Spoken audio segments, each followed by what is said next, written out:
Okay. So just before we start the fourth session, a few words about these sticky badges. I've been told that some people who arrived during the day do not have them.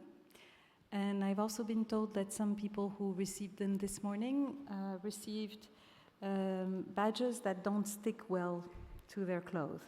So if you're in either of these situations, at the end of the day, come see Antonio or myself, and we will give you another badge, one that sticks. You can go see Antonio, preferably, because he's the specialist in Scotch tape, self-adhesive tape. And this badge will enable you to visit the museum freely. And tomorrow morning, as you arrive, you can have another one if you've changed your shirt or if your badge has fallen off. And it will also enable you to visit the museum tomorrow during the opening hours. And with that, we will start the fourth session, and I will leave my colleague Émilie Dominé.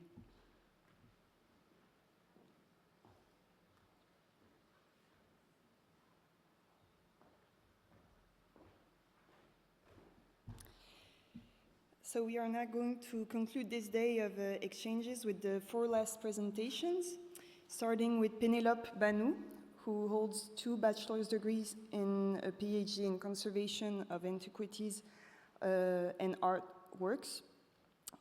She worked as a freelance paper conservator.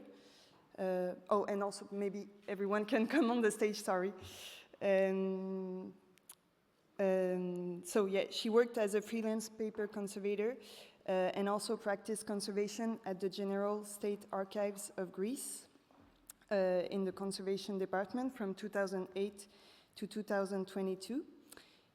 She gives today lectures at the University of Northumbria in Newcastle for the Conservation of Fine Art program and is part of many conservation and research projects as the GREENART project. And her presentation today will be focusing on the removal of varnishes on paper works of art by gels applications. Thank you, Emily. And I would like also to thank the GREENART and Antonio Mirabello for organizing this event. I'm very happy to be here. So the topic of my presentation, if it's okay.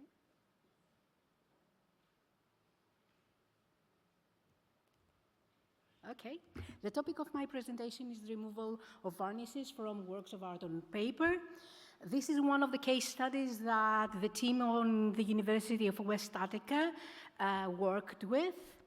At the beginning, I will just make a very brief introduction about this type of works and the considerations or the issues that they raised with the treatments of this kind of works. And then I will follow with the trials we did on a specific work, a specific print, to remove varnish from that. Application of varnish layer is not a very common practice for works of art on paper, but in the past it has been applied to prints, wall paintings, wallpapers, paintings, drawings and photographs, both for practical and aesthetic reasons. Historically, oil resin varnishes or spirit varnishes were used, with the alcohol-based ones being the most common ones.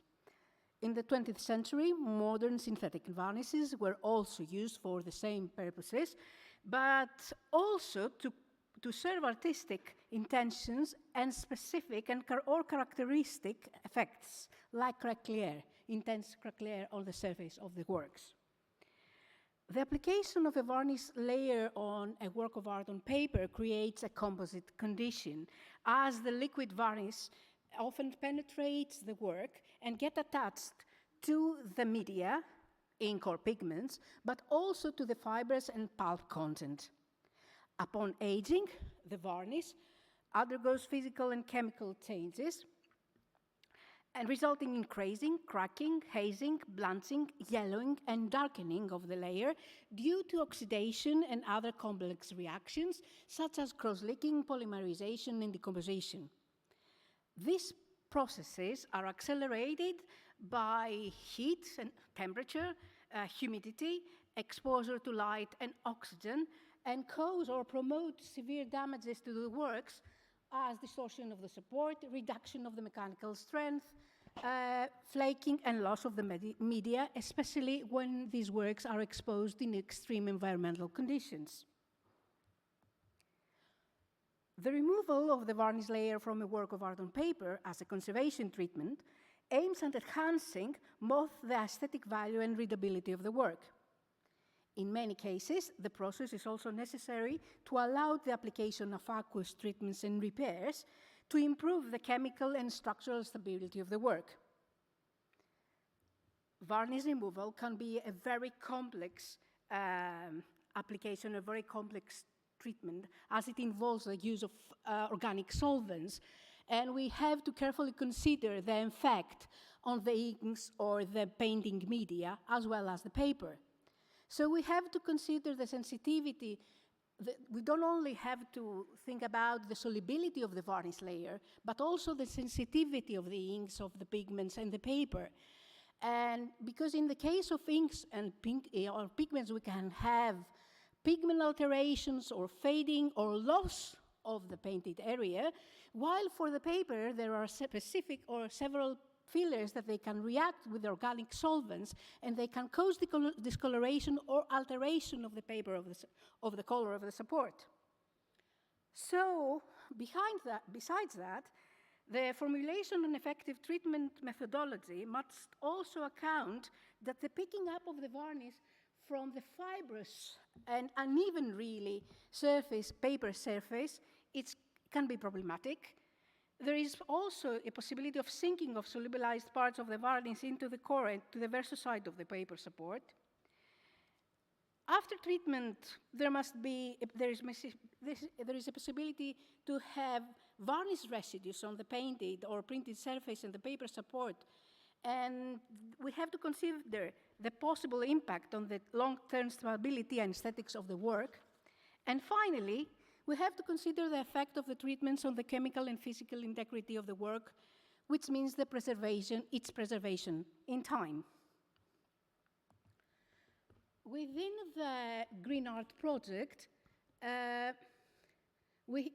UNIVA team had to work mostly on the removal of varnish layers from prints. This was our decision to focus on them.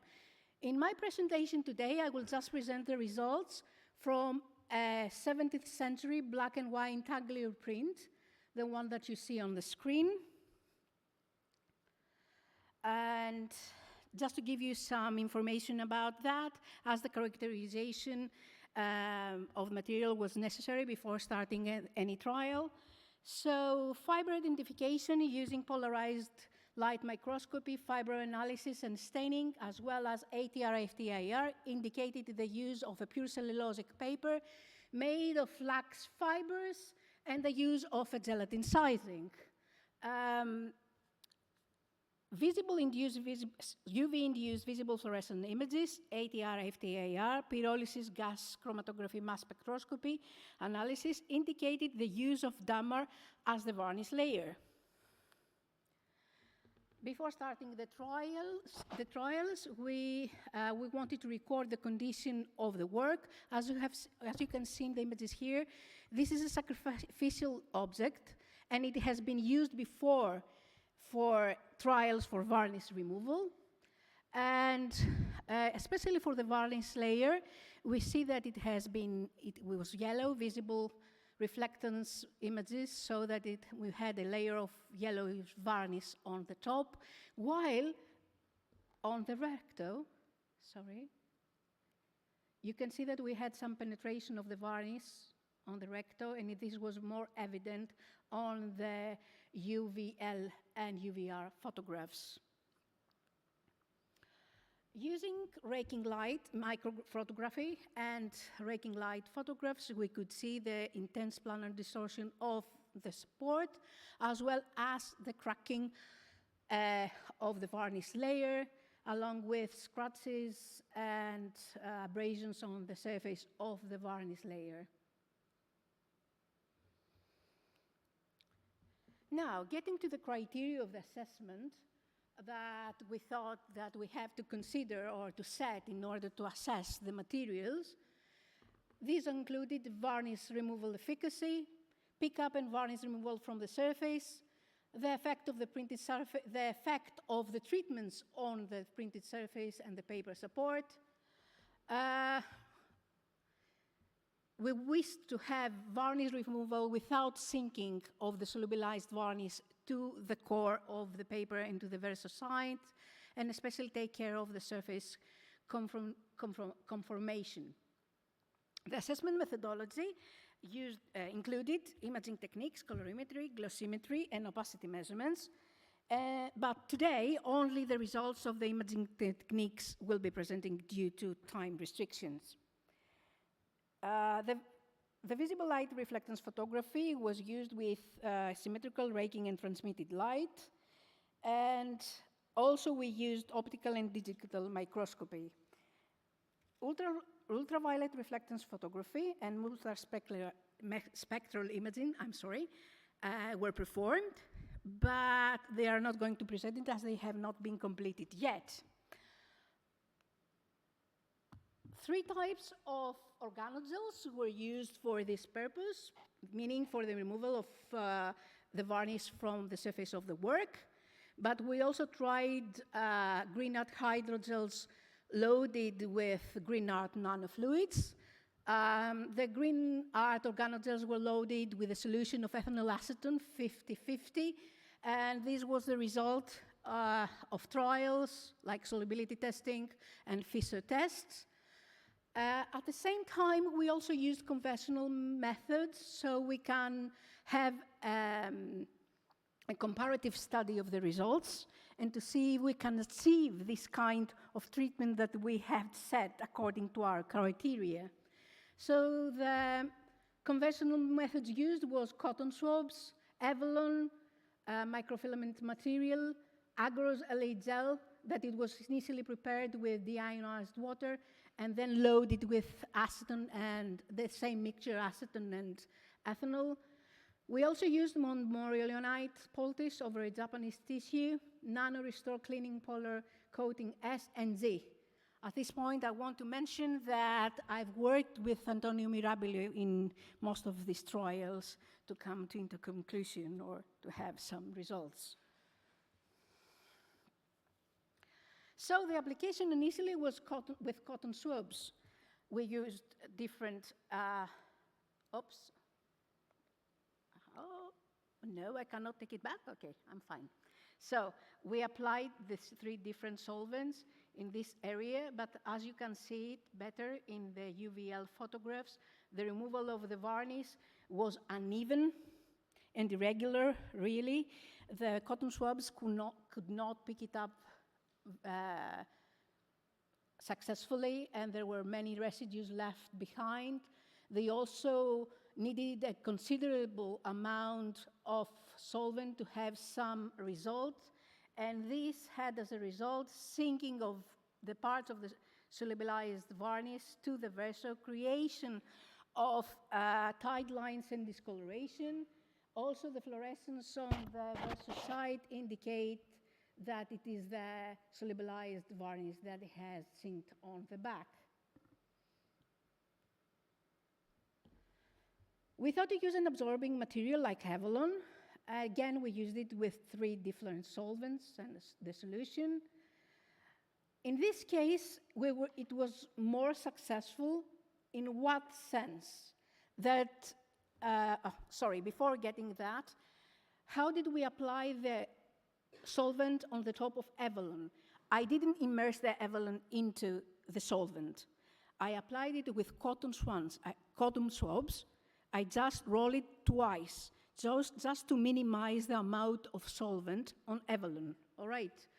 So within 2 to 4 minutes, it was possible to remove the majority of the varnish from the surface without having any effect on the inked areas or the paper.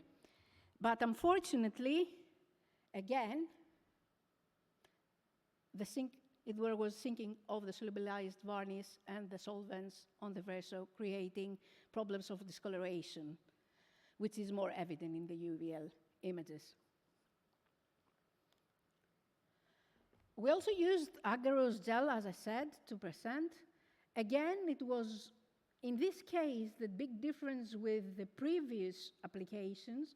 It was, although we had moderately successful results, because we had the majority of the varnish layer removed with the use of the gel, and it was absorbed by the gel itself, it was more successful because sinking was more limited, and possibly due to the way of application, not really to the use of, possibly I didn't dry them enough. So it was promising that possibly gels can give us a better result. The use of the Montmorillonite poultice was successful in one way, because it's how did we use it? And it was mostly a suggestion by Antonio. We used the poultice over a piece of Japanese paper, and then we used a mask of Melinex, and we placed that on the top of the surface that we wanted to clean. And after a 10 minutes application, we had the very good results without residues or anything, without sinking, without having any issues on the verso. So it could be considered a very good application. The only issue that we had here, it was that the preparation of the poultice was based on empirical knowledge. So it was really successful when Antonio did it, but when I've tried it, I had some sinking of the varnish on the verso. So more tests we have to do in order to have it in a controlled way. So, in a way, we had some results already that we could have an application very close to the criteria that we had set. Oh, sorry, I forgot about that. We had applied also nano-restore cleaning polar coating S&G. In this case, it was successful in the way that it picked up the varnish within 10 minutes without having sinking of the varnish on the back, but unfortunately we have noticed that there was some effect on the printed layer here, no varnish, but we suggest that there was some fading on the printed area where there are varnish residues for the polar coating P on the second case. So, getting to organogels. We've used 3 types of organogels loaded with acetone and ethanol solution. The 3 of them managed to soften, swollen, and remove the varnish, but not overall. A lot of varnishes have, a lot of residues were left behind. There were differences between the gels, meaning that the Eco 1 and the Eco Hybrid managed to solubilize the varnish, so it could be easily removed somehow with a cotton swab, while the Eco Peg just softened the area. But I will have to say in other cases this can be very useful.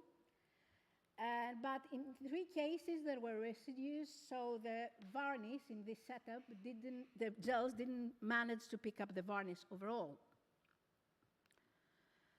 So we thought that we can use an intermediate layer, like Avalon or a piece of Japanese tissue, in order to promote the absorption of the varnish. And this was the result. Meaning, in order to get this result, we applied the gels twice over a piece of Avalon, as you see here. This is the result after 10 minutes. And then we replaced this piece of Avalon with a new one. We just turned over the piece of gel, and this is the result. And we have a very clean area without sinking or without any issues in this case. So it could be considered as a successful application, according to our criteria. We did the same with the paper tissue. The only thing that is we consider less successful in a way that you don't have the same level of uniformity of the removal, possibly to the fibrous nature of the tissue. But again, it can be considered successful. When we use the GREENART hydrogels with nanofluids, we didn't really succeed to remove the varnish because all of them just caused blanching on the area of the varnish, so they didn't really have an effect on them. But on the other, yes, and here we just did mock-ups. These are two mock-ups. This is sprayed once with Dammer, and this is twice, and this is the UVL pictures. From 1 to 6, we had applied the nanofluids, and here is the acetone and acetoethanol solution, so you can see that there was no effect on the Dammer varnish at all. But on the other hand, they succeeded to be used with triammonium citrate in a solution of 2% in order to remove surface dirt, and they were really successful, and they could provide very good results even after 1 or 2 applications, as we can see. What is the big deal with that? Is the cracking of the varnish that allows the penetration of the solvents or the solutions into the painted or printed area, and this is something that we wish to avoid. In this case, it was a cellulose nitrate varnish that it couldn't be solubilized with any manner, with any way of application, and really the application of the surface dirt removal with the GREENART hydrogels facilitated the removal of the varnish. Of course, we have to deal with the fact that hydrogels have strong water release or solution release, and this is something very important for paper conservation, that we have to consider whether the application can cause that. Can you see that we have intense planar distortion? But if we compare them, we can see that the PG plus hydrogel can provide less wetting of the areas. And if you can see it here, that there is a comparison, how can you understand it? When you have strong release of solvents or solutions, you can see that cracking more intense, while when you use the PG plus, you cannot really see the cracking, but you had a very good cleaning result. So, in conclusion, we think that the GREENART organogels are very promising, and they can give a solution for a kind of work that is very problematic in order to have good results, meaning removal of varnish can be very problematic and give us a lot of headaches in order to succeed it. So we think that we are having a good solution and possibly on the way to the end of the project. Possibly the properties of the gels can be manufactured somehow to provide even better results. And why do we think that it was successful? Because they managed to swell or solubilize the varnish layers adequately to be removed. Of course, there is the need of intermediate layer to facilitate the picking up of the varnish of the prints, but maybe we can find another way to solve it. The application of solvents with the use of GREENART organogels had no effect on the printed areas of the support, while there was no sinking of the solubilized part of the varnish to the verso, no tide lines, and no discoloration. Also, this methodology caused limited planar distortions and no surface alterations. Of course, more trials and research should be performed to formulate a well-educated assessment of the different types of gels. Additionally, more research should be performed to investigate the effect of varnishes on paper and inked areas, as well as the effect of varnish removal treatments on the support and the media. Of course, I want to thank Antonio Mirabile for his help with all these trials, the UNIVA team for the supports, the Northumbria University technicians for their support, of course, all the GREENART project partners, because every month we have the chance to discuss and exchange experience, and this helps us to move on. Of course, the GREENART project and you for your attention.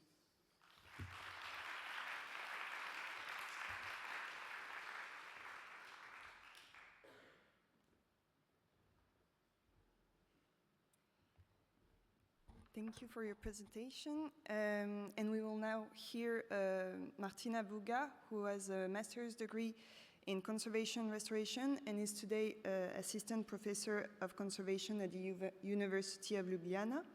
She worked as a sculpture conservation at the National Gallery of Ljubljana, where she was also head of the conservation department. She is particularly interested in conservation of wood and plaster objects, and she's involved in a study and conservation project on stucco marble altars in Slovenia with Lucia Mosnik Ramos, who has a master's degree in conservation of paintings. And as a conservator, she mainly works on oil paintings on canvas and collaborates with the Restoration Center of the Institute for Cultural Heritage Protection. She is a professor in charge of the courses in conservation of paintings on canvas at the University of Ljubljana, and is a member of expert committees of the Ministry of Culture in Slovenia. And their presentation will focus on the comparison of traditional methods and newly developed gels and nanofluids for natural varnish removal.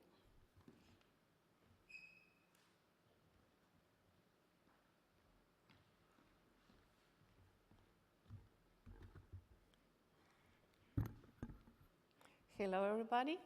So, first of all, thank you, Antonio, for inviting us. And yes, with Martina and I, we are going to present you some observations on different art pieces. And I will start with the first slide. We choose 3 cases, 2 easel paintings made on canvas from 18th to 19th century, and polychrome wood sculpture. I will present the testing on the painting and Martina on polychrome sculpture. So our goal was to remove an aged varnish, and we mainly focused on practicality of removing varnish from a surface. That means how easy it is to prepare the gel, how many applications do we need to remove the varnish, varnish efficiency, and so on. So our protocol, here are 5 steps. Just first we start with analyzing materials of artwork, then analyzing the surface with this practical solvent solubility test by using shell salt D40 and acetone. Then testing materials, we choose testing material, then we proceed with the testing, and of course evaluate a result. So maybe just to point out what our objectives of intervention were. So we focused on gradual removal of varnish layer, and of course to choose a system that have a minimal impact on the paint layer. We want to have a full control on dark areas, especially on these paintings with dark areas, and of course find the most suitable gelling system, and we were focusing on neutral organic solvents and nanofluids. So I will start with the first case, or let's say working title, Castle, the first painting. As you see here, with the UV light, there is a presence of a thin single layer of natural resin varnish, as we find out. And of course, you see a lot of surface dirt. I will present just the key findings. And on the second painting, this is more problematic because it's overpainted. This dark background is overpainted with dark brown color. And we find out that there is over paint layer, there are 3 layers of varnish based on natural resin varnish. So first I started with analyzing the surface. So this practical approach, you can see the cotton swabs on the left side. And we find out that on both paintings, the minimum polarity of the solvent mixture that removes the varnishes SA1. And of course, considering the number of repetitions, the wetting time, and so on, mixtures with higher polarity gives better results. And on the portrait, here is the photo, because there was a very thick varnish layer, so more action were needed with low polarity mixture to remove the varnish. And also when we come to when we thinner the varnish layer, we found out that the dark background is very sensitive even on low polarity solvent mixtures. So here I'm presenting the testing material. We tested new hydrogels compared to NanoRestore gel PEGI 5, the new nanofluid compared to polar coating B. We chose polar coating B after the testing solubility of the material. And on the portrait, we tested only new castor oil organogels, and also tested the material which is already on the market, NanoRestore high water retention gel. And of course, the same as Penelope, we also tested, let's say, more common material like Avalon, and we added also solvent surfactant to the gel, non-polar with addition of acetone. So here is the protocol on the first painting, castle, in more details. I will read all this, just maybe focus on methodology. I wanted to point out that for each subsequent application, a new gel was used, and we repeated the applications to remove the varnish with at least one type of the gel.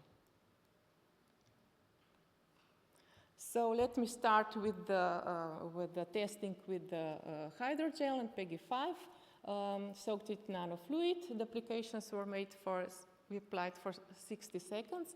And on the left side, you see the result after the first application, and on the right after 9 application. And there are photos, the gels are we put side by side these photos to make comparison easier. And maybe the best results we obtained with PEGI 5, followed by AD and SU. So if we look more detail in these results, what can be seen here that with the PEGI 5, with the less application, we achieved better results than with the hydrogel AD. And also we wanted to check if somehow a longer time affects more the varnish layer. So we put the gel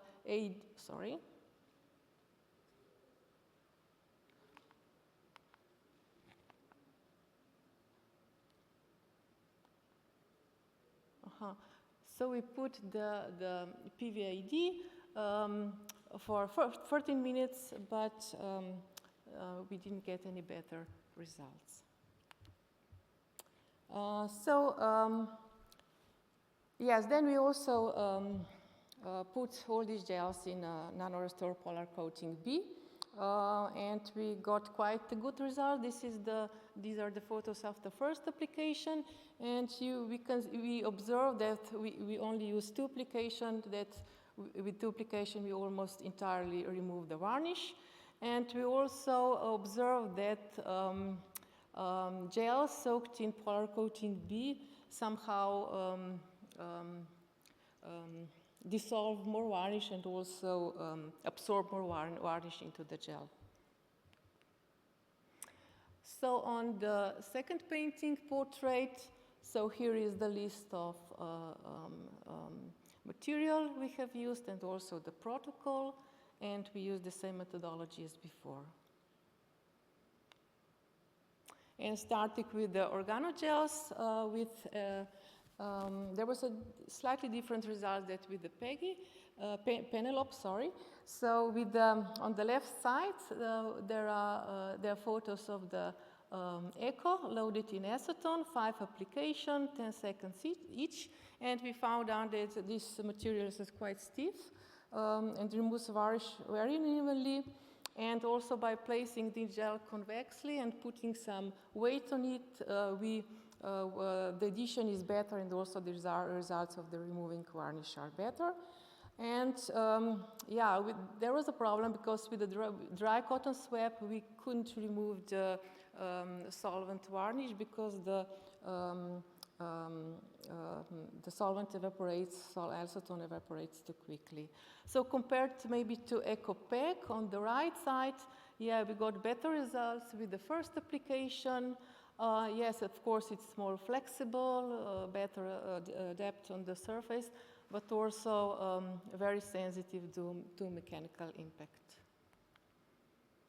Also eco-hybrid, what can we say for this material? These are the photos after. We used two applications, first 10 seconds and the second 5 seconds, with this bubble site on the surface, with the surface, and we actually got the similar results, but I have to mention here that the gel loaded with acetone also somehow softened the varnish but not absorb it. And of course, on such delicate surfaces, it should be better to maybe start with this gel and then change the material. Yeah, we also try another side of the gel, this whitish, more flat side, but we didn't get any better results. So maybe just to present the testing with the NanoRestore soaked in ethanol. Also here you can see this, black cotton swab. That means that also because of the ethanol and very sensitive surface, this material proved unsuitable for such surfaces. And with the Avalon as a commonly used material, maybe more commonly used material for removing the varnish, we achieved quite good results. This is after the second application. So yeah, on the painting castle, you can see that we use different polarity solvent mixture, and with the second application, we remove almost the entire varnish layer. On the painting portrait, yes, we use this ethanol because we wanted somehow to compare it with previous gel and find out that, of course, some traces of color are visible on this material. So we need to, on this such a surfaces, we need to really low polarity solvent mixture or another solvent, or nanofluid, let's say, like that. Just concluding with Itomin C with solvent surfactant gel, non-polar, with a small addition of acetone. Yes, and you can see here that with multiple applications are needed. We tested different time, and of course, with multiple gel applications are required to fully remove the varnish. But on the other side, this allows for a more gradual and safer removal with less acetone. So for the conclusion, or evaluation, I just choose to put a smiley face on the systems. Some of them are more suitable for gradual removal, but of course, we have to take in mind what kind of a surface we have under the varnish, and some systems we tried are more or less suitable. Thank you. Martina.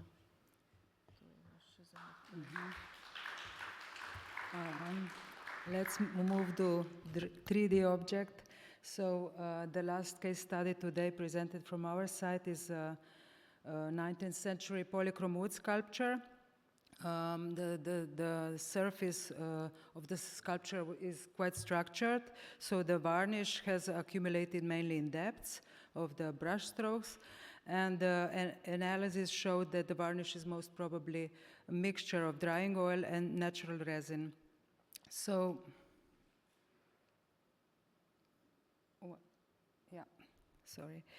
So the goal was not the complete, but even removal of the varnish. And when testing new materials, we compared them to the results achieved with one application, 12 minutes long, which was the ethyl lactate gel Include-Cell H. And we began the testing of the gels with the adaptability test, and organogels were excluded from further testing due to their poor adaptability on 3D surface, and also due to not very good results after immersion into the solvent, which was in this case MEC. Since immersion times vary across different solvents, we were unable to test the same ethyl lactate gel because we didn't have the producer didn't include this solvent into the selection. So, and the hydrogels, oh, sorry. This is the, sorry, organogels on left and on the right, some missing pictures, okay. Sorry, it was hydrogels on the right. So the hydrogels demonstrated much greater flexibility and good adaptability. And from Peggy's collection, we selected more flexible type 6. And from new gels, PVA-SU hydrogel, which is like the more thinnest and also showed the excellent adaptability results. And during the final testing phase, the gels were covered then with a polyester film and slightly weighted, as seen on this picture, to ensure even better contact with the surface.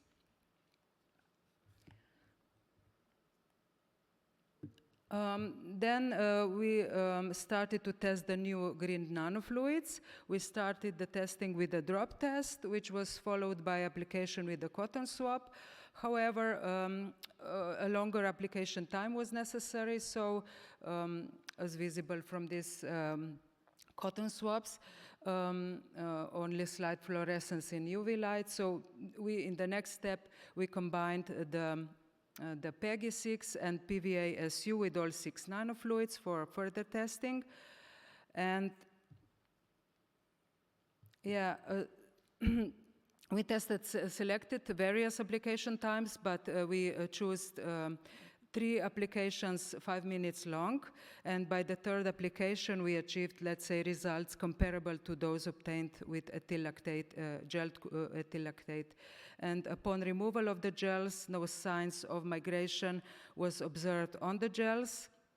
And after each application, the surface was cleaned with a dry cotton swab, and as shown with, in the pictures, with each gel application, we were able to remove more varnish. And here is a larger detail showing the condition before of the surface before and after testing, and which also resulted in some minor damages I will talk about later. So if we compare the results with the gelled ethyl lactate on the left and the result of the PVA-SU on the right, and the middle is the surface with the varnish before testing. And here are the results of the main test with PEGI 6 on the left field always and PVA-SU on the right, which are combined in the first 3 nanofluids.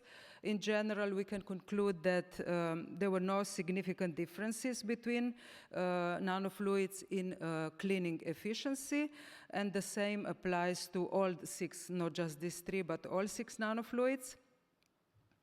However, we did observe slight differences in efficiency between the 2 gels when combined in the same nanofluid. So in the photos here, so you can see that nanofluid number 3, which is BUAC, proved more effective with the new PVA-SU gel compared to PEGI 6. As you can see also on the UV light, where more varnish is visible on the left, where PEGI was used. And another key observation is that significant mechanical action was required to remove the swelled varnish after each application. And in the photo of the area before testing, you can,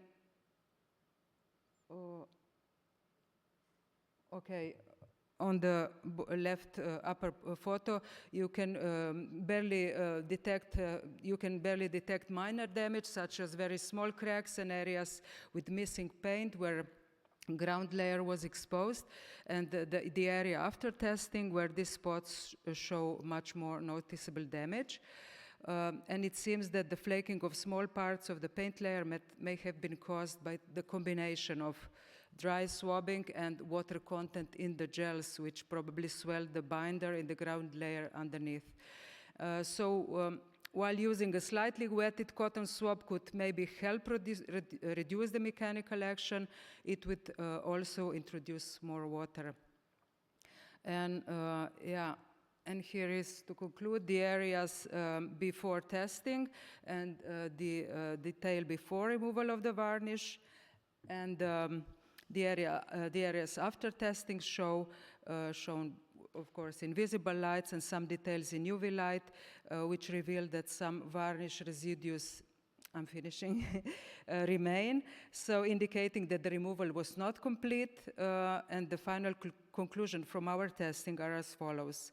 Compared to older PEGI gels, the new gels combined with the new nanofluids may offer more efficient varnish removal from polychrome wood sculpture, particularly on relatively undamaged surfaces. However, when we compare them to conventional, let's say in this case gelled ethyl lactate, the treatment process is more time-consuming, requires more mechanical action, and the water content in the gels could potentially cause some damage. Thank you very much.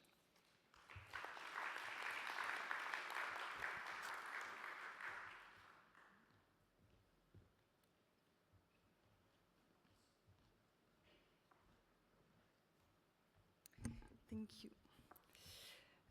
So we will now hear Soraya Alcala. She holds a bachelor's degree in Cultural Heritage Conservation and a Master's of Science in Materials and Diagnostic Techniques of Cultural Heritage. As a painting conservator, she worked in different museums, such as the Victoria and Albert Museum in London and the National Museum of Art of Catalonia in Barcelona. And she is currently working at the Museum of Fine Arts of Houston as head of the Painting Conservation Laboratory. Her researches focus on innovative cleaning techniques, and she will present a project of application and assessing hydrogels to mitigate discoloration in unprimed cotton canvas artworks.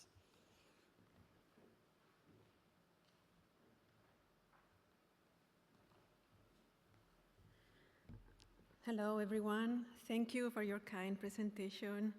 Thank you, Antonio, for organizing this wonderful workshop. And obviously, thank you to GREENART for us to have this wonderful opportunity to play and study the materials. It's been a very rewarding experience for us. I will be presenting, but just before I start, I want to tell you that this is a collaborative project. I'm not the only one. There are other people, and we are, as a museum, collaborating with Peggy Guggenheim Collection, and Maria Laura Petruzellis did a lot of the tests, so it's not here today, but I will speak for all of us. And we assess hydrogels for this case study, specifically used in cotton duck canvas paintings. Let me see. All right, and this is this, okay. These are the case studies for the study of the hydrogels. And we selected two major color field artists, Maurice Lewis and Kenneth Nolan, talking with Luciano at the Peggy Guggenheim collection. They said, oh, we do have the same artist. Oh, we do have the same issues. So we decided to do this together, especially to combine different things. I think it's very important when you try new materials to understand your tools, first of all, to understand what you need, and also the operator. The conservatories also plays a big role, I think. Especially I work with Piero and organize other workshops, and seeing other conservators the first time that they have these gels. It's not difficult, but it's a new tool. It's a new tool that you learn how to use it, as other things that you learn. And the first thing when something doesn't work, they say it doesn't work. And I think it's very important how you use it. So in this way, we can compare, and we can, the scope is too much, and have a system, or have a defined, maybe it's a too big goal, but have an idea of when is the operator, or when is the gel working, or when is the solution, or when we can combine all of these things and have a system that we really understand what we are doing. So going into our case studies, and talking also with Piero, I asked, what do you need? What do you want for this project? And he said, choose a difficult case study. And it is, and I think we open a Pandora box here, and we are very at the tip of the iceberg, and doing preliminary tests still, because we want to very understand what we are doing, and if it's possible to apply it in this case study. Oh, sorry, no, I didn't want to do that. How do you go back? Oh, sorry. How did I do it? Oh no, oh no. I'm going, okay, I'm back. Well, this I wanted to do. So this, as you see, is extremely degraded. It is part of the museum, but it's not a session. We call it commodity. Commodity are paintings or works of art that belongs to the collection, to the museum, but the museum does not consider these pieces as possible to exhibit them, either because they have issues, or because the author is questionable. So in this case, it's a painting that came from a private collector, and the person had the painting in her house in New York, and it was hanging very close to the floor. And as you can see here, that is here, it has splashes of cleaning products from cleaning the floor. Now here is on the top. I know it looks like it's upside down. It was hanging upside down. And this center line here, you can see here that there is this stain. And we did first XRF, and we found that there is a titanium, white titanium, but when we did the macro XRF, we found out that this titanium is in a shape of a handprint, and someone tried to do some treatment. So all of these is a stain of a previous treatment, and you can see here clearly that you use a sponge or a brush and try to clean the titanium, the handprint. We don't know if it was the artist. I doubt that Maurice Lewis put his hand and then considered this is a final painting. There are many hypotheses. I love each one is very original. I'm not going to get into that because but we can talk in the coffee break. Then we have also a generalized oxidation of the canvas. And compared with Kenneth Nolan has an oxidized layer as well, but it's a very generalized and it's acceptable. So we are not thinking in cleaning the entire painting. and it's more stains, localized stains. Here in UV light you can see better. And here, this is comparing the two of them, the UV lights. Maurice Lewis used to wash his canvases before painting. Kenneth Nolan, no, and you can see that there is sizing. I forgot to mention that color field paintings, and this is important, color field paintings is, they used to use the canvas unprepared, like there is no layer of preparation, so you have the raw canvas. And this is a big issue. Now we are finding this degradation in many other paintings. These are not the first ones. And this, I think, is a big difference. So here, we don't want to remove the sizing. It is difficult. And here, we don't have the sizing. We have only the canvas that is extremely oxidized, and we have all of these stains everywhere. And if you go in attention, if you pay attention, each stain is different. So you can even imagine that there are different cleaning products. It's also very good to have this in the lab, because when people come in the labs, it's an example of what can happen if you have a painting and then you splash water and prepare with the raw canvas. Accelerates the oxidation, and it ages like this. Okay.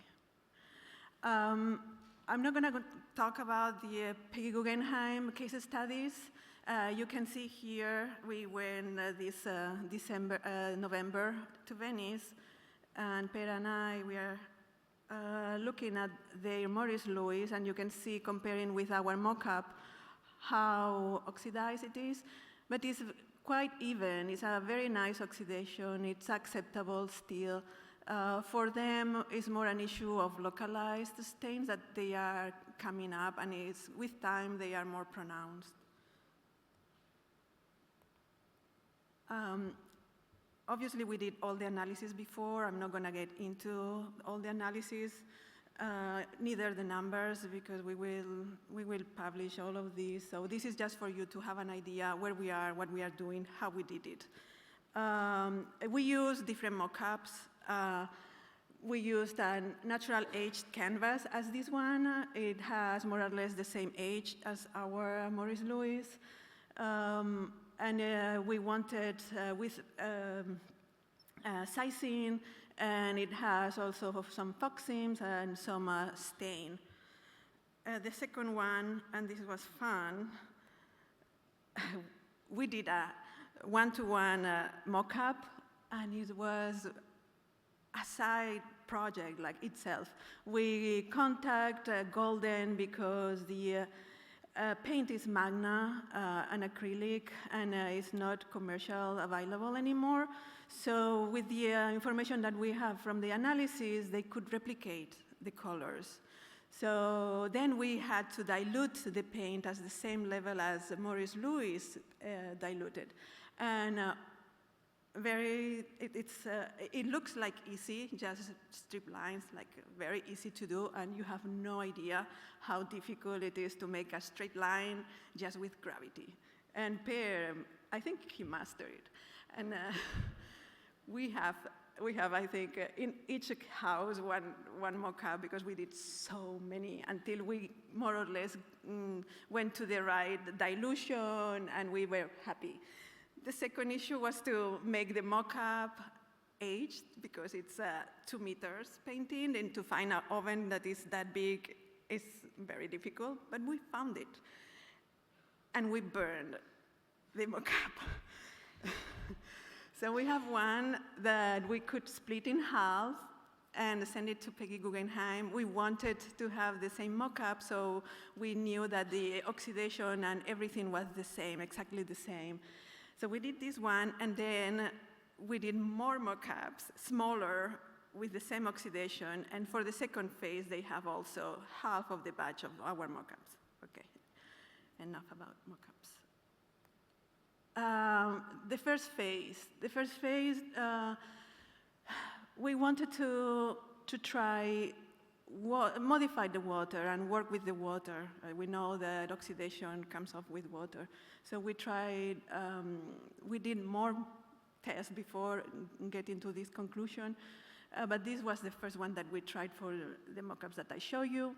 And also we use the gels, the new GREENART gels, and as a benchmark we use the previous gels from NanoRestart, PEGI 6 and PEGI 5. And then we wanted to explore different things like the time exposure, the cleaning agents, as I said, weight, and well, I will go into all of these details. First, I think there are two things when you are cleaning. The solution is what you are cleaning with, mostly. And then the gel is the carrier that holds your solution. And these gels are amazing in a way when they work. And if you can explode all the properties, you can do very target cleanings. For that, there is one thing that Piero, I think he's going to kill me, but I'm doing it no matter what, is to squish the gels. I know that he always says you need to use the gel and the properties of the gel. If you squish, it's like a sponge, that you are squeezing the sponge and you are not working with my gel. Well, but I think, yes, you're right. But if I don't, I need some pressure. I went to that level, and then I went back and went to the point where it's a squish, but not too much. And this was 250 grams. And you see here with 100 grams, you can see something. This is the size, the mock-up with sizing. So with the UV, you could see what you were doing better. But 250, we had better results to see and gave us better indication of the solution, not the gel, not yet. So we went for this route for that reason. And then the weight was flat. We consider it was important. And here, I wasn't sure if it's going to show because it's difficult to see the raw canvas differences, but how even is the weight is important, and if you have a blotting paper also is important. So I did this just to show you better. If you don't have an even weight and if you don't place the weight in a very even distribution, your cleaning is not even. Look at here. You have one size of the gel that is working, but the rest is not working. With the no weight, then we put also the blotting paper. Without blotting paper, the solution was expanding by capillarity. And you can see here how the solution was expanding. And then here, it created a tight line. We cannot clean a painting with having the risk of tight lines. Here, no weight and blotter. The cleaning was very, very vague. We could not see.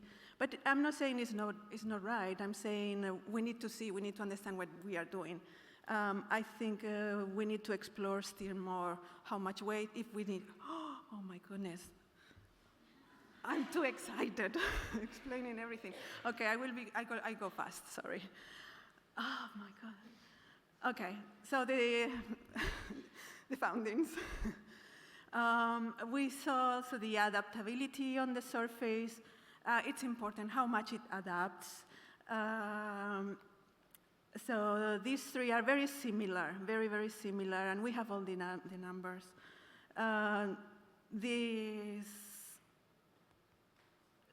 For the water release and retention also, you see that these three, USA and PEGI 6 are very similar, and these are less. For the expansion, for the capillarity, the same, very similar. For the solutions, what is the more efficient? you can see that if you don't have a good contact, the tests were not very successful, even though we were using the same weight and the system was the same. Here, PEGI 6 and PVA SA were the most successful, followed by SU. We did the same also here. And and also at PEGI, and they match. Very interesting, all of them match. We also tried removing stain just to have more clarity. This was Maria Laura. Say, let me see if with coffee we see better what we are removing. And she introduced also the PEGI 5, and you can see it's very interesting comparing both of them that you can see the lines. And I'm not gonna go. Well, sorry, gonna go ahead. Otherwise, I'm gonna go to the details again. Yeah, this, and then the SA was also very successful at this stage. Okay, with all of these, we got all of the most successful materials or solutions and gels that we thought it was better, and then we discussed with CSGI and with Chalmers, because in one of the meetings we found out that we were using the chelators that we were testing, they were not green, and we didn't know that. I'm gonna show you here. So we are testing right now, actually it's Peggy Guggenheim who is testing. We haven't received the chelators yet. The new GREENART chelators that substitutes EDTA and DTPA. And these are the two of them. If you have questions, Romain can answer these. And these are the gels that also tomorrow you will know more about them. This is the second phase that we tested the new gels, SA2, and compare SU2 with the previous one, and PEGI 5, because PEGI 6 is very similar to SA. Transparency with the new ones. We didn't have transparency with the other ones, and this is very useful if you want to control what's going on underneath. Water release, the same. Very interesting to see that these are also very promising, very good. Adaptability are even better. These two adapt very well, and even without weight. The expansion is also the same. And these are the cleaning tests with efficacy of the solutions. And I'm going directly to the results. And here you can see deionized water works very well, but modifying the solutions, like this new chelator is also very promising. And also the PEGI 5 that here is not doing anything, or we can even almost not see results. If you work with the solution, you can also have some results, which is very good because we have, I'm done.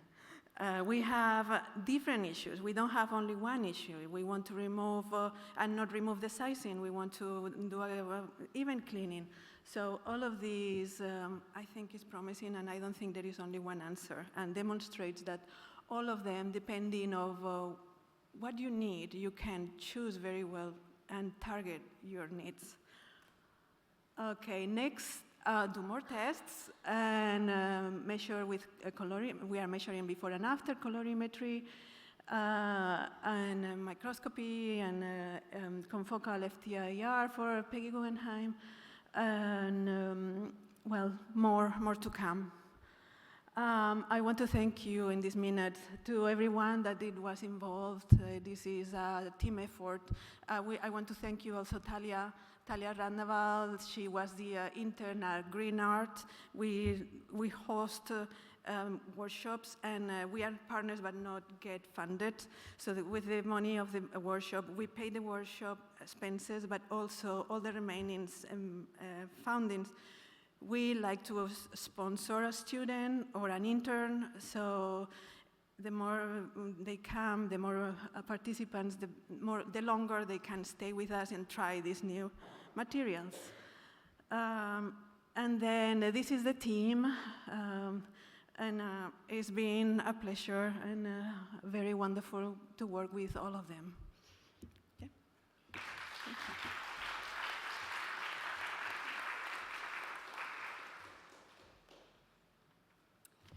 Thank you, Soraya.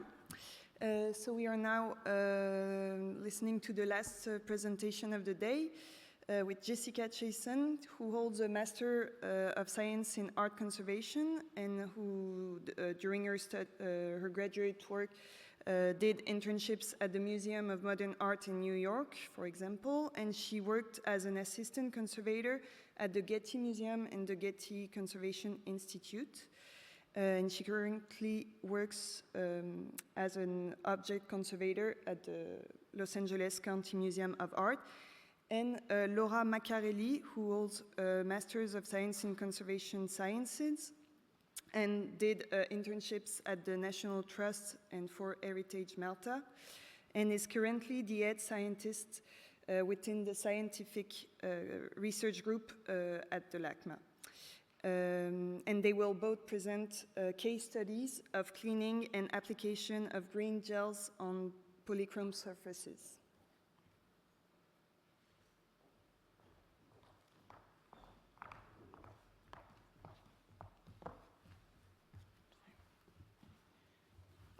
Thank you for the introduction, and thank you again to all the organizers, and thank you all to the audience for your commitment to the program and making it to the very last talk. So we'll try to stay on time for you all.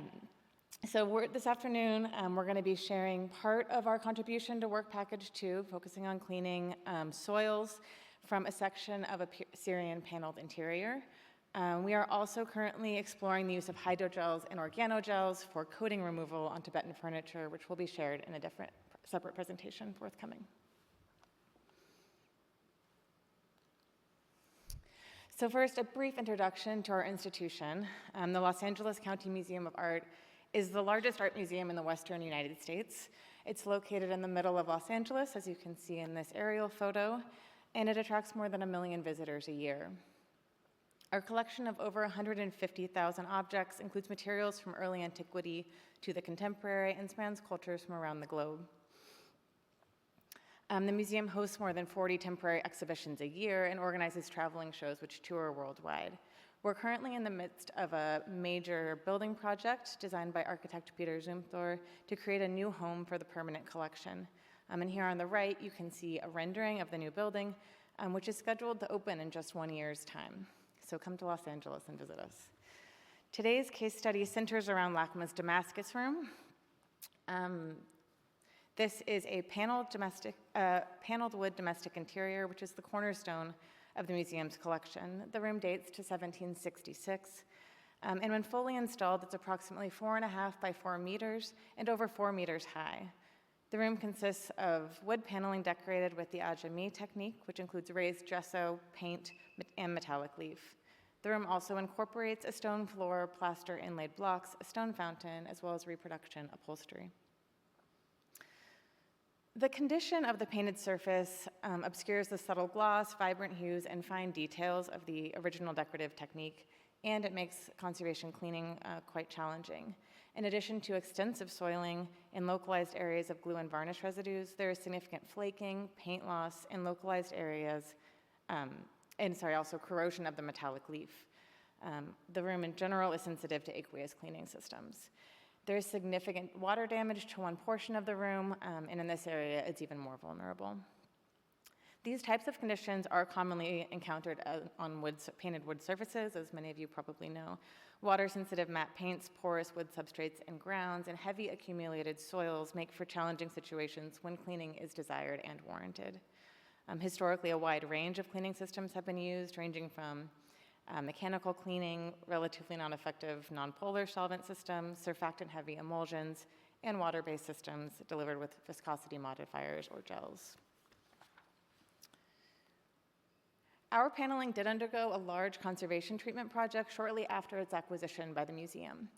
The project was carried out in under 1.5 years, and it concentrated primarily on the structural treatment of the wooden elements and mounting it to an armature. This was all carried out in preparation for the room to be sent to Saudi Arabia and exhibited as part of a traveling show. The compressed timeline limited the scope and depth of the treatment, particularly when it came to cleaning areas of fragile flaking paint. With a limited amount of time for the treatment, prior to this initial exhibition, the room was cleaned primarily with vacuum and soft brushes, as well as polyvinyl alcohol sponges dampened with deionized water. The project conservators at the time, Elizabeth Homburger and Corinne Claristenfeld, also worked with Krista Vrudis, a local paintings conservator known for developing the modular cleanings program.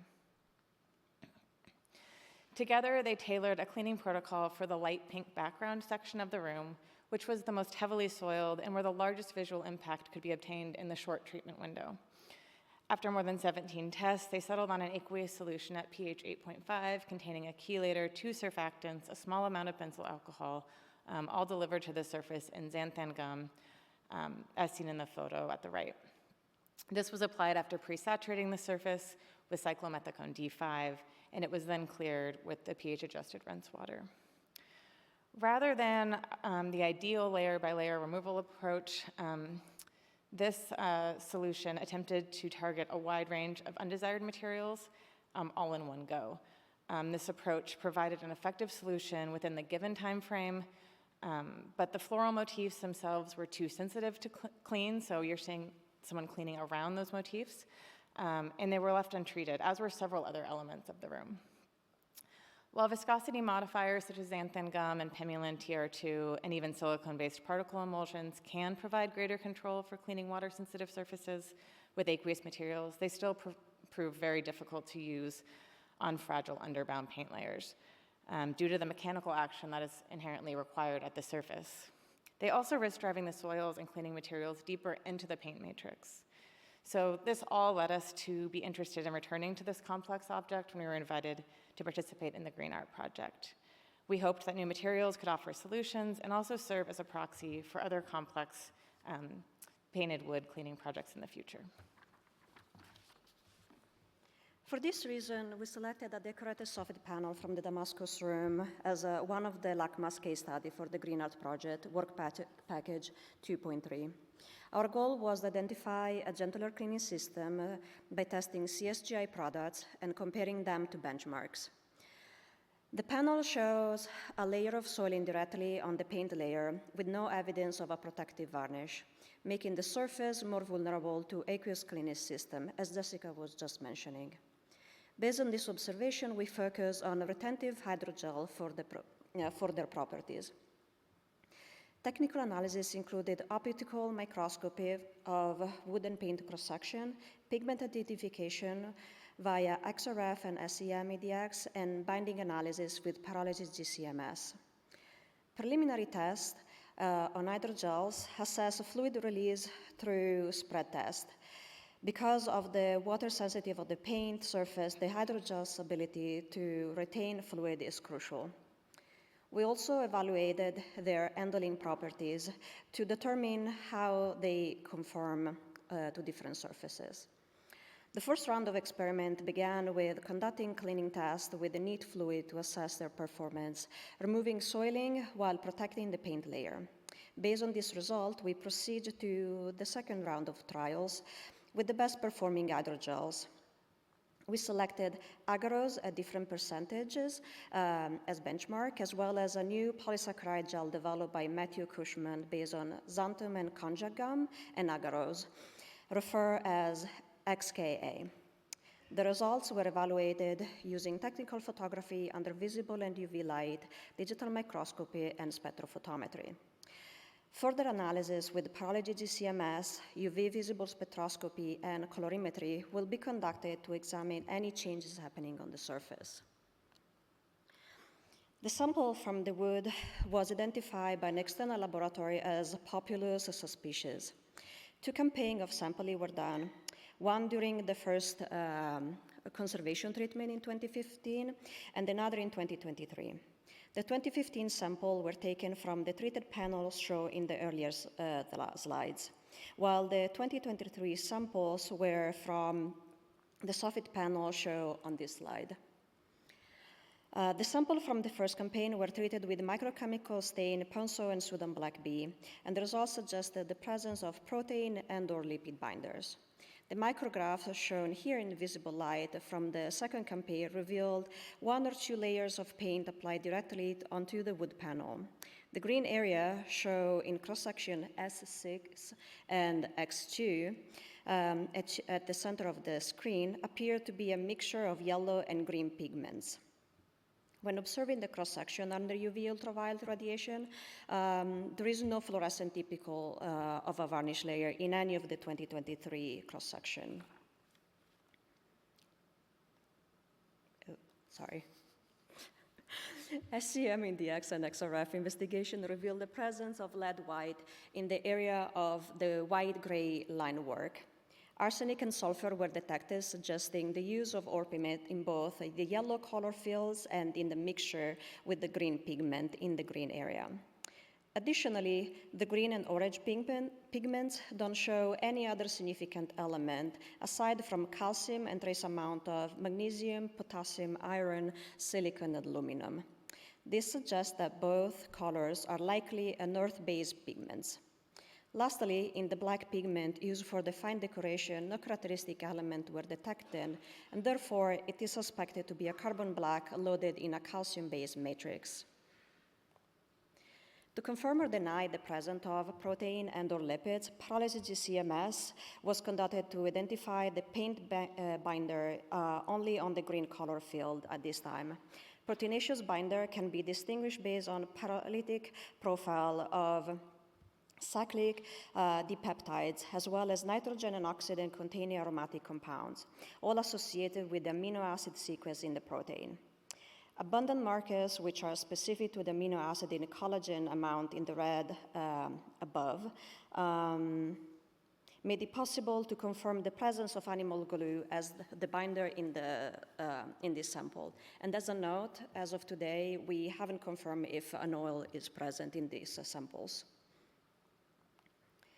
Now, let's move on to the preliminary test conducted on the hydrogel. Spread tests were performed by loading the different gels with the UV fluorescent dye urine.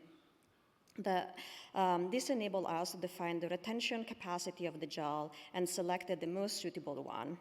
We created 1-inch diameter section of each gel we thought could be promising and immersed them in urine-based solution overnight.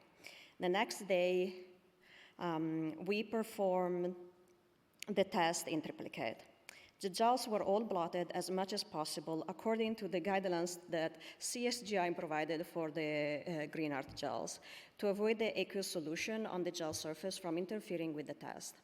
We applied the gels with the dye onto Whatman paper 44 to provide a standard porous materials with slow penetration, reducing the spread effect that typical absorbent paper would exacerbate. We measured the spread after 15 and 30 minutes from gel application and documented the result using UV fluorescence images. On the left, you see the photographic document in UV, and on the right, you can observe the graph corresponding to the measurements. This showed that all of the CSGS hydrogels, particularly PEGI 5, PEG +3, MWR, and HWR, exhibit a reduced spread effect compared to 2% agarose and XKA.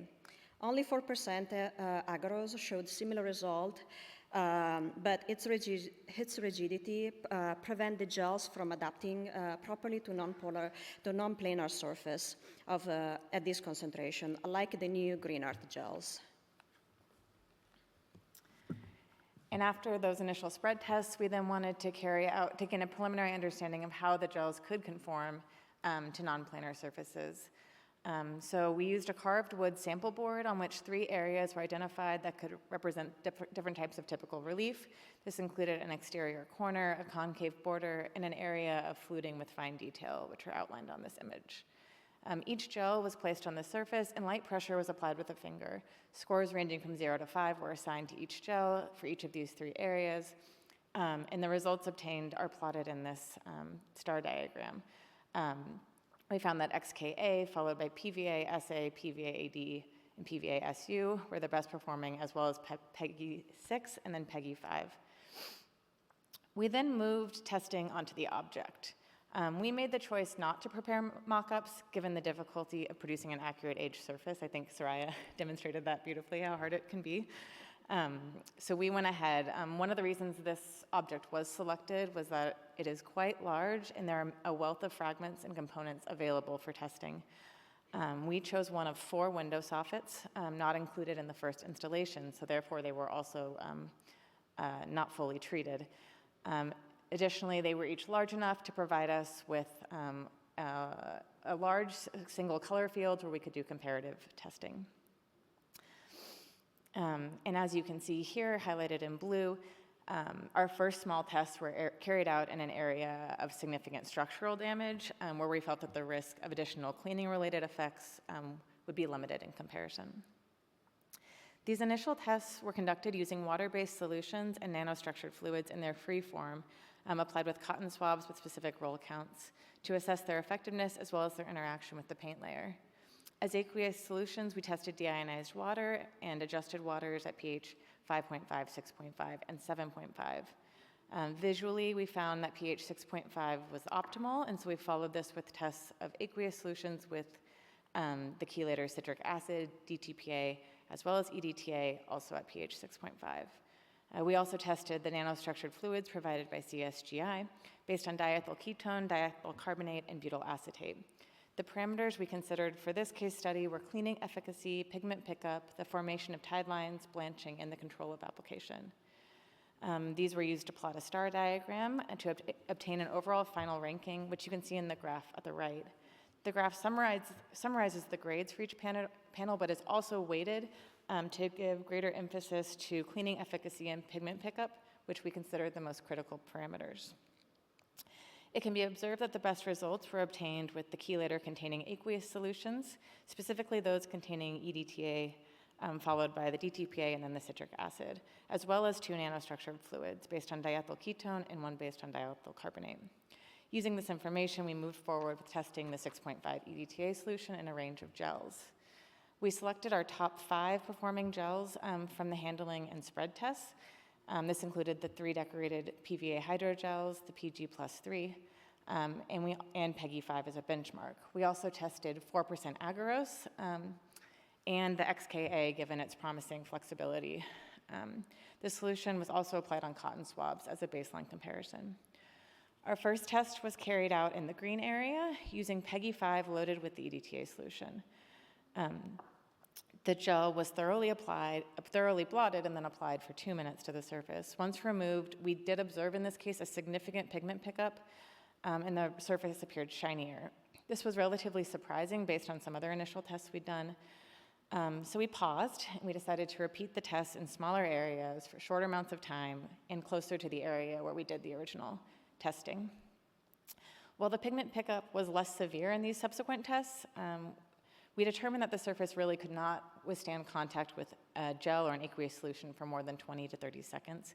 And this made it unfeasible to apply both a gel to deliver a solution and a subsequent rinse gel. So at that point, we ruled out the use of solutions with chelators and nanostructured fluids. We then decided to reevaluate our approach in general, and we switched to our best performing aqueous solution that did not require rinsing, which was the pH adjusted 6.5 water. And I will say this also, we did notice a significant cleaning effect beyond that of deionized water. The gels were blotted thoroughly, applied to the surface for 30 seconds. Following these tests, in the green area, we moved on to the yellow panel and then on to the orange. This allowed us to determine if different color fields responded differently. For the orange, we did in fact have far less sensitivity, and therefore we were able to extend the gel contact time to 4 minutes in hopes of improving soil uptake and cleaning efficacy. And there you can see the second round of, after that initial pass, our cleaning tests. And then observing the used hydrogels under the digital microscope immediately after cleaning allowed us to, the best way to examine the extent of pigment pickup. As previously mentioned, we observed this greater resistance to the orange-colored area, with the exception of those tested with agarose, which performed poorly across all samples. For the other gels, as well for the swabs, we can notice partial pigment absorption varying depending on the gel used, particularly in the green and yellow areas. This may indicate that the orpiment is more sensitive compared to other pigments, or that a different binder or ratio of binders exists in the orange area. And here you can see a picture showing the test conducted on the green color area. If we look at the first test with PEGI 5 and EDTA, we can see the overcleaning and the negative effect on the original surface due to the application time. In general, we noticed that it's difficult to remove dirt in this case study without affecting the paint layer, although PVA-AD in this case showed the gentlest action and the most even results when compared to the other gels. The other CSGI gels all showed medium to high performance in terms of application control and gloss effect, and moderate results for tide line formation and evenness. XKA showed similar results to the other gels, however, it more consistently formed tide lines and changed the gloss effects after treatment. And certainly, this really new gel to the field requires much more research. The 4% agarose, while a well-studied and understood material, provided the worst results, as the gel's poor adaptability to the surface resulted in an uneven contact and significant pigment absorption. Based on the spread tests, we have observed that the PG Plus is certainly more retentive than PEGI 5 and 6, and that the decorated PVA hydrogels were as retentive as the PEGI 6 benchmark. All the CSGI hydrogels were more retentive than 2% agarose and the 2% XKA. Based on our handling tests of the more retentive hydrogels just mentioned, the PVA-based systems and PEGI 6 exhibit excellent adaptability to surfaces. While we liked the PG Plus, it was somewhat more rigid and difficult to adapt to complex morphologies. And when assessing cleaning tests overall, as I mentioned, PVA-AD gave us the best balance between the good conformation, retentiveness, and limited pigment pickup. Our study is still ongoing. We plan to assess the areas after treatment with spectrophotometry to more objectively gauge color and gloss change. And we also need to do a bit more refining of our system to minimize pigment pickup.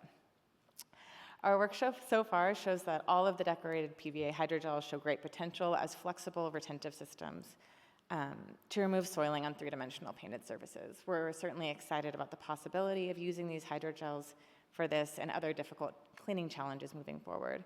We look forward to continuing testing and to refine the application techniques to optimize the materials. And thank you all. This is people who helped with our project and our context tax. We would appreciate any feedback you have and happy to answer any questions. Thank you.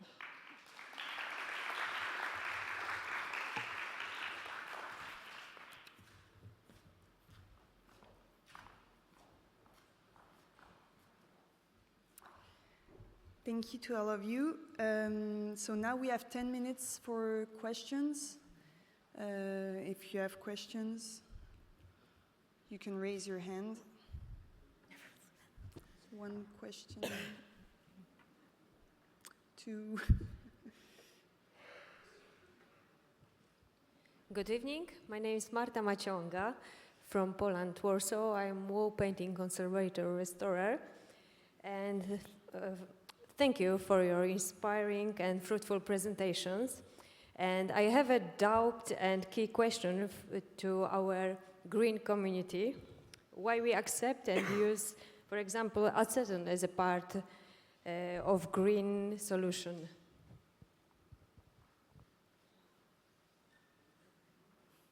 Why we accept acetone? Do you mind to repeat the question, because it was a noise and we could not understand what you were Why asking. we accept and use, for example, acetone as a part of green solutions? Solution. Acetone. Acetone. Acetone.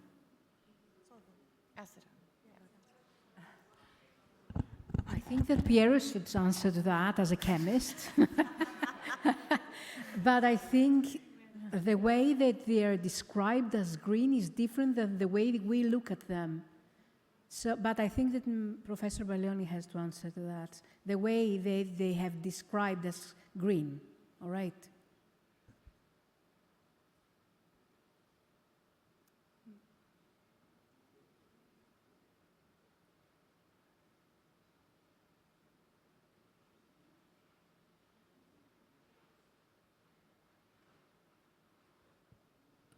Hello, my name is Chiara. I'm a painting conservator, and it's not a question, but I wanted just to say to Penelope that was really nice just to see that piece of paper, because on that paper I did some cleaning tests with laser, and part of the missing part, it's my fault. So, and it's really nice just to see, because when I did some tests with the laser, it worked very well on the paper without any itching. We tried also some pieces, we tried some in some area with the drawing, but I was able just to thin the very thick layer of varnish. It's insane thick. But then what I saw is that the water solution or the solvent get through, so I couldn't just keep doing any kind of treatment, and also with the laser was almost impossible. So now you are the second student that I know that did laser cleaning on this print, because I know another one too.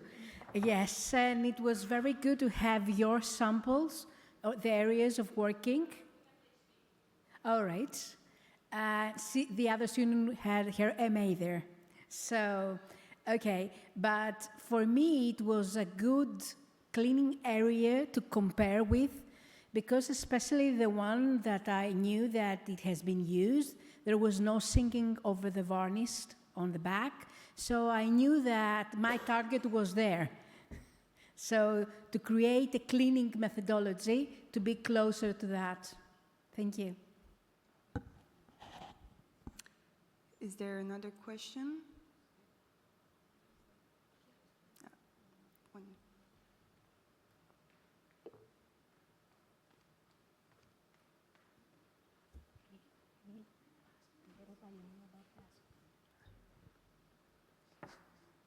Just to make Piero happy. Well, you know me, I'm presented this morning, so I will not introduce myself. That saved a few seconds. To LACMA, what was the EDTA concentration that you were using? That's just a curiosity. Yeah, the concentration was 0.05 molar, which I think is around 1.7%. Okay, thank you. And maybe now that Piero is back, there was a question about acetone, the use of acetone as a green solution. Yeah. So acetone has many defects. You like the acetone, but I don't like it at all. First one, it evaporates too fast, so it's difficult to use. Very, very complex to use. And, The point of the question is about, is acetone green or not? Not. How can we say it's green?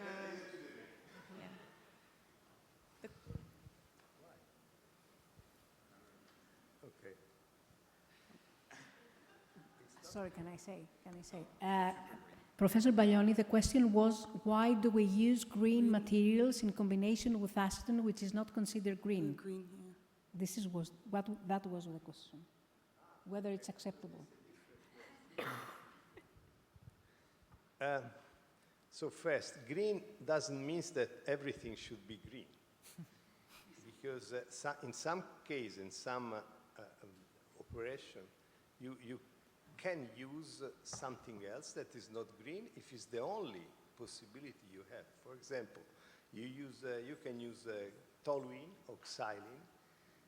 Usually, these are not green, so in principle, you should not use. But if it's the only opportunity, only possibility you have, you can use, because you just use, you have to use a procedure that allow you to use in a safe way. So you need the wood, you need aspiration, you need mask, you need, many other, accompanying action in order to to use the solvent in a safe way. So this is a general regulation. not all should be green or can be green. I mean, we are in a transition phase, and maybe there won't be in the future, I mean, a full 100% green way of cleaning, for example, if we are restricted to green. So if acetone is necessary, I don't like to use acetone because, not because it's not green, because it evaporates too fast. So it's very difficult to control in gel or in other say, confined or confining system acetone, unless you use a lot of acetone.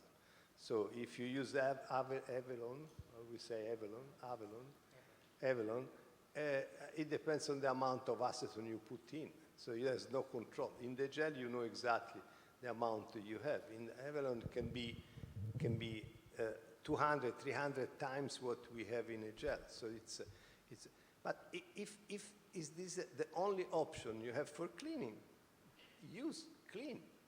So that's the answer. So you're not obliged to be 100% green. Okay. I don't know if I answered, but Yes, probably, yeah. It wasn't my question, so. Yeah. it was your question. Is there another question? But you did a good job. So anyway, thanks. No. Maybe we can conclude this first day because we're already a little bit late on the schedule. So thank you to all the speakers and to everyone who's here today and who stayed until now. And we will see each other tomorrow for the people coming for the workshops. The first one is at 9:30, but please maybe arrive around 9:10 to prepare and to be on time with the schedule. Thank you.